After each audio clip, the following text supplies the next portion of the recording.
Well, happy Monday, everybody. I'm Chris Connolly with Focal Point Executive Coaching, and we've been doing Big Rock Mondays this summer and focusing on local businesses. And I'm super excited to be joined today by a friend, Jason Cueva, who's with Primerica Financial. Jason, how you doing? Man, life is great. That's awesome. Jason, we're talking with local businesses and talking a little bit about how they've overcome challenges and those type of things. But we always like to start with a win of the week. So tell us something positive that's happened for you or your business this week. Absolutely. Well, first of all, thank you so much. It's an honor to be on Big Rock Mondays. I've been a fan since the fourth episode or third episode, but I'm excited to kind of share. My win of the week is actually kind of cool. My wife is my business partner. She's my co-CEO in our business, and we did something from an exercise. We just got back from a convention and we did an exercise, and we're collaborating on this list, and it's been just getting us so inspired. So we did this list. It's called Life at, and we put a certain level, of our business, and it's just been so fun. We've been going back and forth. Did you see the thing I added? Did you see the thing I added? And it just got us, acting like kids, even though we've, been doing this for 22 years together. We feel like kids again, dreaming big, and it was a kind of a cool exercise. So I would say that's my win of the week. It's both personal and business. So Yeah. thank you. That's fantastic. I love the fact that you're being specific about your goals, right? Yeah. And one of the things that we work with our clients on is don't just throw a goal out there. Be specific, put a time frame on it, et cetera. And I know you guys at Primerica are really good at that. Tell us a little bit about how you got started in the financial business. Sure. So it's a great story. I had no interest or experience in the financial services industry. And I always kind of tell people, kind of tongue in cheek, okay, but I always tell people I joined Primerica for two reasons, for the money and for the money, okay? Okay, we ended up staying for a couple decades now because of what we do for families and what we, how we help families. It's been very, very fulfilling, spiritually, of course, financially too. But how I got started was I was just a kid working in a golf store. Okay. I was the guy in the back regripping clubs, the troll, that they didn't want, to be seen, changing your spikes and stuff. And one day I was helping a guy out, and he goes, "Man, you're super helpful. You kind of know your stuff. We're looking for a few people. Do you ever keep your options open?" And I was like, for extra money, I said, "What's extra money? I've never seen that before. What color is it?" Okay. All I know is paycheck to paycheck. So anyways, fast forward, I end up going out to the office, and that what really got me, excited about at least giving it a shot was they says, "Look, we're looking for people that want to be somebody." And at that point in my life, I was, about 21 years old. I was in school. I was 5 years in school, and I was a sophomore at the time. So just this close, okay? And I was looking for, something else. I thought I was going to play basketball, but I didn't grow after middle school. So I was really good at baseball or football or anything like that.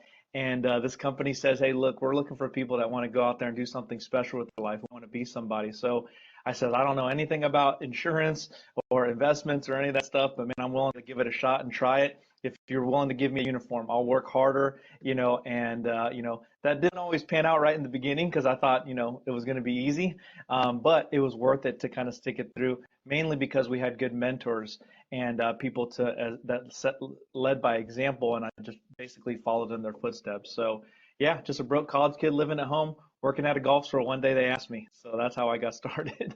That's an amazing story, and it's been fun seeing how much you embrace your life, your work, and your friendships with people.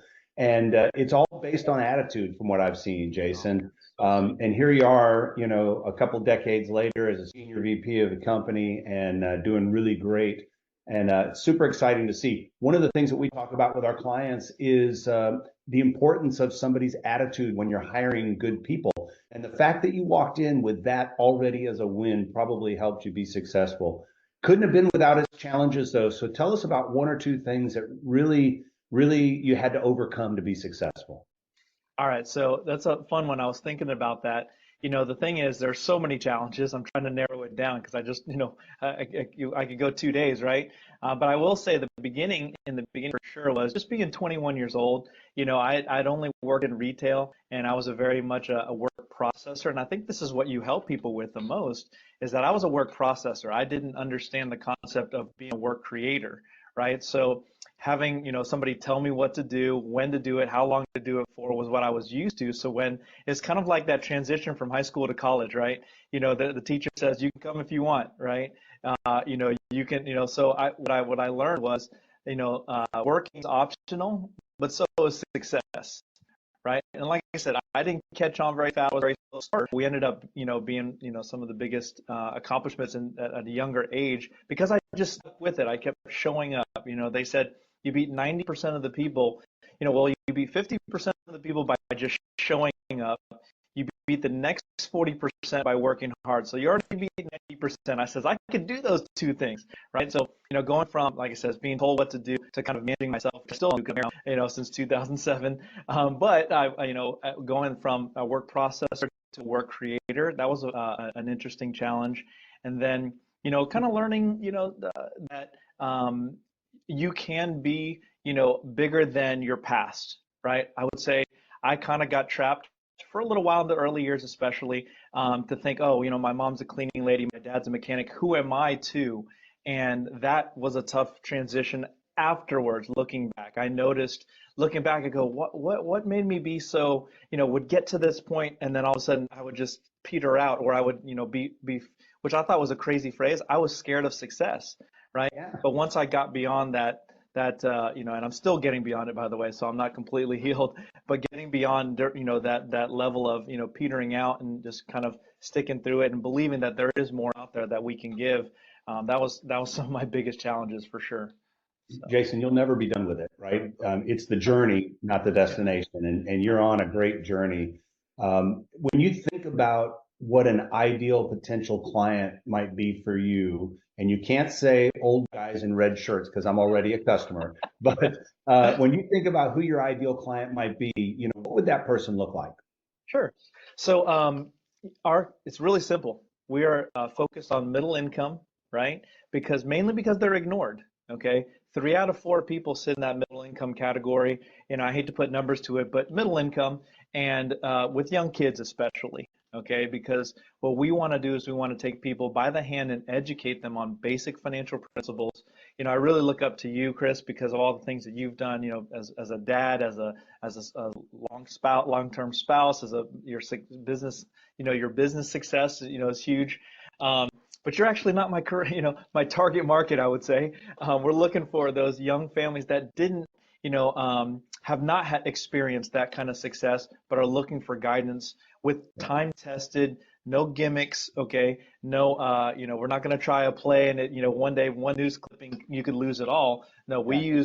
we're kind of like, there's no such thing as get rich quick, but we are a get rich slow, mythology, so middle income family with young kids, I would say, under 18 really, and who need some guidance when it comes to, getting to financial freedom and financial independence.